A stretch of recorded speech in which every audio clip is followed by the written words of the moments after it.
Dude, your family's in a fucking cult, my friend Todd said to me.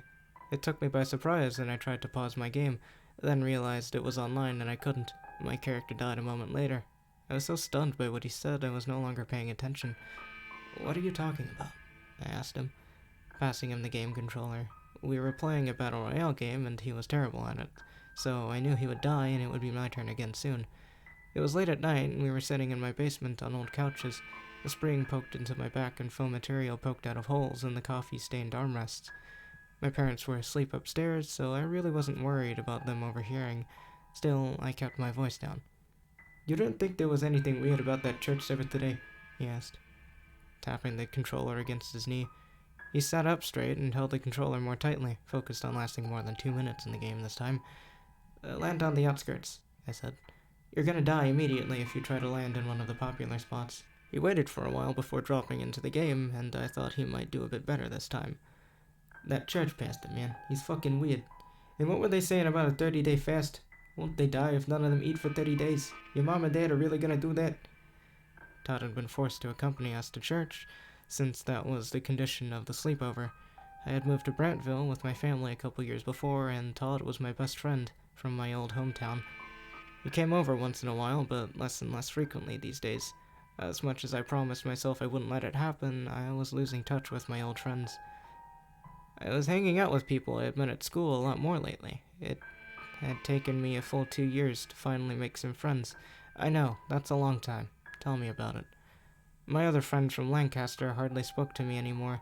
Todd was the only one I still saw. We had been best friends. It's a juice fest. Yeah, I know, it's really weird. They're gonna have broth and soup and stuff too, I guess. But still, no solid food for a month. I really don't get it. I'm just glad I don't have to do it. I think my parents were worried about having children's aid called on them. They said I needed my energy for schoolwork and extracurricular activities. Everybody in that place is so mesmerized by that pasta too. It's freaky, man. I hadn't noticed it before, but I was really accustomed to it. From an outsider's perspective, I guess it had been a bit strange. The church had grown over the last couple years and now had a couple hundred members. When we had first started going, it was only a dozen or so of us. We had upgraded to newer and bigger buildings along the way. The people in the church respected the charismatic pastor Steve so much they fawned over him constantly and revered him. They regarded him from their pews silently, respectfully, and with glowing admiration. Now there were a couple hundred people competing for his attention, and with increasing fervor. If someone even so much as coughed during one of his sermons, they were shushed from 6 different directions and given glares from dozens of reprimanding eyes. The latest iteration of the church had been a huge transformation. A lot of the parishioners were involved in construction trades, so it had been decided a new church would be built on the pastor's land. He lived on a big farm, and there were many acres of land there. Talk had begun about building houses on the land too, where parishioners could move if they so wished, to form a little community. My parents were excited about the prospect, and I was more than a bit annoyed they were talking about moving again. I had just begun to make friends in the city, and now they wanted to move out to the country to live in a subdivided farm owned by the church pastor. I was only 16, though, so what could I really do other than voice my protests and be ignored? Yeah, I know, it's kinda weird, I said, a bit self-consciously. Kinda weird? Man, it's fucking bananas in that place. People speaking in tongues and casting demons out of gay people. That guy rolling around on the floor screaming. What kind of weird shit is that anyways? The more I thought about it, the more embarrassed I became. It was a crazy scene in there. It was a good thing he hadn't come on Rattlesnake Day 2 weeks ago, I thought. I doubted Todd would sleep over on a Saturday again. I took a sip from the sickly sweet lemon vodka cooler we had gotten my brother to buy us. Todd wasn't a fan of beer. Well, I don't know what to do. They said I don't have to go when I turn 18, so it's only another year and a half. What's the worst that can happen? Just don't drink the fucking Kool-Aid, man. That's all I'm saying. He gave me a serious look, and I nodded. It was good advice, and I vowed to follow it. 10 months later, I was on the back of a large wagon, hauling bundles of hay and stacking them in neat piles. There was a lot of work to be done in the communal fields. My mom's hair was in disarray, and she had dark circles under her eyes, but her grin was wide and manic. She had sweat stains all over the front of her shirt and under her arms. No doubt I looked the same, minus the smile. The church pastor, Steve, was up front on the tractor. He was driving the tractor, which pulled the hay wagon, wearing sunglasses and a ball cap. I noticed his white t-shirt looked clean and dry. He had soundproof headphones on to block out the noise from the tractor, and a little fan was blowing onto his face. He looked back at us once in a while and yelled directions while we swatted at horseflies, sweating and grunting and pulling bays of hail up from the ground. A friendly smile never left his face, and everyone followed his commands without question. This was day 3 of our collective effort to bundle hay for the property so that it could be used to feed the livestock. There had been lots of projects like this lately, and I was voluntold to help. I barely had time for homework anymore, but there was talk of a homeschooling program starting soon, with all the kids from the church to be taught by Steve, the pastor. He had a diploma from a teacher's college, so it was only a matter of sorting out legal paperwork. By next September, we would all be his students, and not just on Sundays. A horsefly took a big chunk out of the back of my leg behind my knee, and I yelped and swatted it. I lifted my hand and saw a large pool of blood and a squished bug body. One of the pastor's kids, David, saw me and gave me a stern look. Furrowing his brow, he wagged his finger at me and told me I shouldn't kill living things, and said he was going to tell his dad. Oh, great, I thought to myself. Any time I did anything within eyesight of his 4 kids lately, I was sure to hear about it later, even if it was innocent and I had done nothing wrong. Ironically, they were all the hellraisers who did nothing but stir up shit and cause trouble. My friend Todd refused to come over anymore since we had moved to the communal farm. He had gotten into a fight with the pastor's son, David, who was about our age. The fight had started because David had thrown a rock at Todd's head, leaving a large goose egg and a laceration. Somehow, Todd had been blamed, according to my parents and the pastor, who had been quite angry with him for some reason. David had ended up unscathed, since he was a foot taller than Todd and had beat him up handedly when it came to blows. I visited Todd at his house now, infrequently.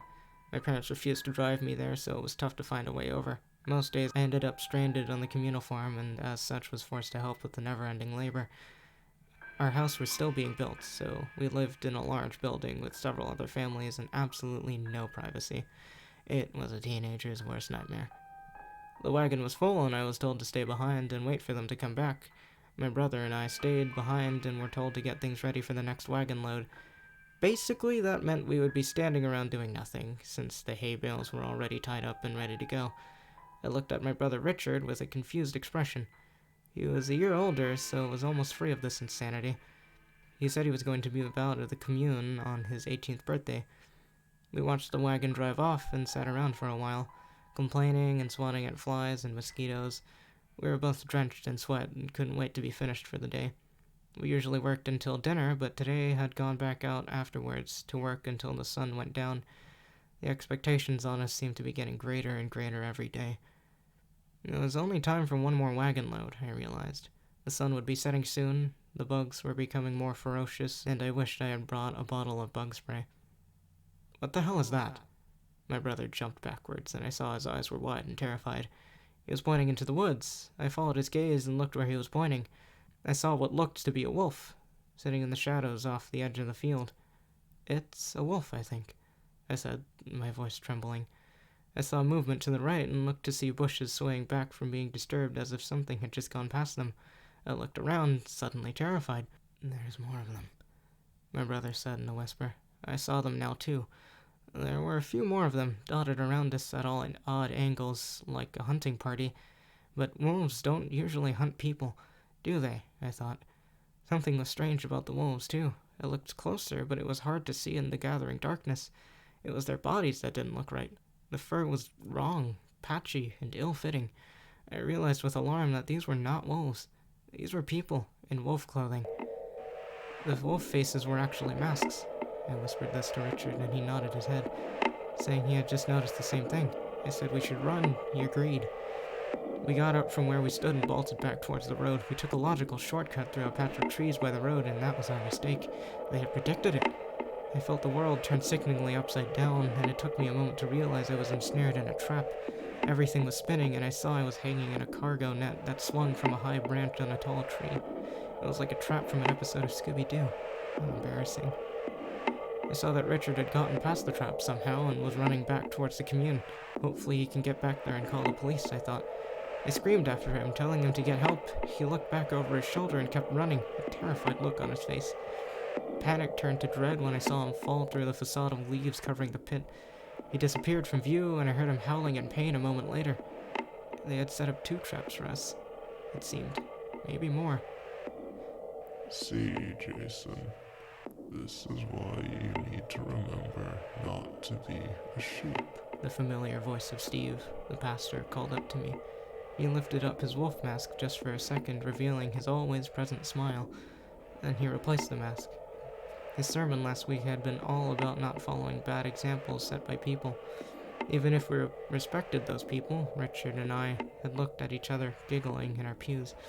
I had looked back up at the altar and seen Steve staring at me. His sermon paused. I had looked around the church and seen the whole congregation had been staring at me, like a bad dream. A dozen others crowded around him now, all in gray fur and wearing wolf masks. They stared at me through the holes in the masks, and I realized they were the actual faces of wolves that had been cut off and turned into face coverings. They regarded me through the masks, and it was surreal and horrifying at the same time. I recognized my mother's eye through one of the masks. At least I'm pretty sure it was her. She had to have known, at least. I was breathing fast and heavy, trying to make sense of the situation. In the background, I heard my brother yelping and wailing, saying something about the bone, how the bone was sticking through the skin. It was hard to hear him from the bottom of that hole. Eventually, he stopped screaming. No one went to check on him. He was a lost cause. He had no plans of staying after his 18th birthday, did he, Jason? Steve's voice was clear and remorseless. He waited for me to answer, saying nothing. I nodded my head. I was beginning to think they had no intention of helping him out of that pit. Much to my dismay, several of the wolf parishioners walked over to the hole, pulled shovels out from under the piles of leaves, and began to cover the pit with dirt. Richard didn't make a sound from down where he lay, at the bottom of the hole. You have 2 choices. That's the way I see it, Jason. You can be a wolf, or you can be a sheep. Which one do you want to be? He looked up at me, holding a furry gray costume with a wolf mask that had materialized out of nowhere, it seemed. I realized at that moment this wasn't a human being I was looking at. This was something else entirely. There wasn't any clear reason why I should think that, but looking back on it, I don't doubt it for a second. That man in the wolf mask, surrounded by his disciples, he was too convincing, too charismatic and charming. He made me want to do it, but only for a second. Alright, I'll be a wolf. Just please let me down. The ropes were cutting into me painfully, and it felt like I couldn't breathe. The way I was tangled and compressed in the net. Steve made a motion with his hands, and I dropped down to the ground. They untied the ropes, and I stood up slowly from the net. It was good to be back on solid ground, and I let my mind adjust to it for a second before what I was about to do. He handed the wolf clothing and mask to me, and I took it. I looked around at them all and said, "Give me a minute. I'm gonna go change." I walked towards a big tree, pretending I was going behind it for a bit of privacy. When I got there, I stepped behind it and threw the disgusting hairy garment to the pine needle-strewn forest floor. I began to run, not towards the commune, but towards the highway. They weren't expecting this, I realized. It had been the dumbest and most impulsive escape plan ever, but it was working. I kept pumping my legs and running, jumping over stumps and fallen trees. The darkness was making it harder to see, but that could also work to my advantage, I realized. I didn't even risk a look behind me, just continued running until I reached a clearing. I ran into the open field and something whizzed past my ear. I felt a sharp pain there a moment later and reached up with my hand. It came away covered in blood. I looked behind me and saw a wolfman with a compound bow raised and an arrow pointed in my direction. I immediately realized it was David, the pastor's son who had beat up my friend. He was an expert with a bow and went hunting all the time. They were always talking about it, but I never participated. Now I realized what they were hunting all these past months. The bratty, spoiled little smile he always wore now seemed even more terrifying, now that I knew the trophies he'd been bragging about were really human beings. I was suddenly very glad I had turned down the offers for our playdates our parents had attempted to implement. I shuddered to think what a playdate would be like for such a creature, knowing what he was the offspring of. As if on cue, Steve the pastor walked up beside him, with his own bow raised. They let their arrows fly simultaneously, and one hit me square in the shoulder. The other caught the side of my neck, grazing it. I looked down in horror at the arrow which protruded from my shoulder, just above the clavicle. It looked like it had gone straight through without hitting the bone, at least. I kept running despite my injuries, although my pace slowed as I began to feel faint and tired from blood loss. The darkness had finally settled upon the forest, and it was impossible to see in the distance. I realized with a wave of relief that I might get away, that the moonless night might aid my escape.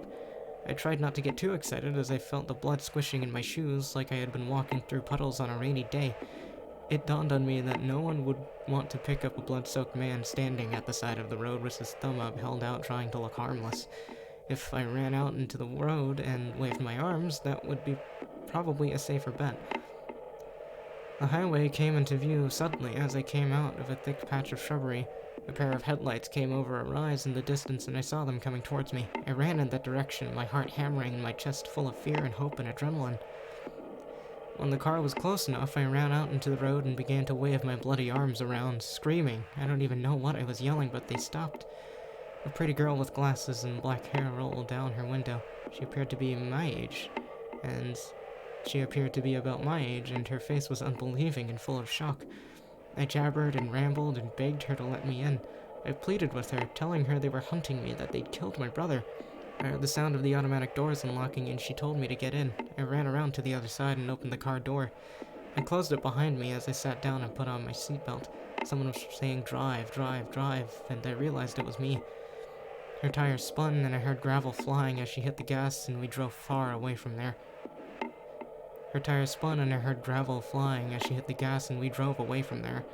The engine roaring. I saw her hands were gripping the wheel tightly, and she looked at me anxiously. "It's all true. Don't worry. I'm telling you the truth," I said. "Look." I pointed to the left side of the road and saw that she noticed them too. Several people in wolf fur and masks emerged from the forest holding bows and looking around side to side.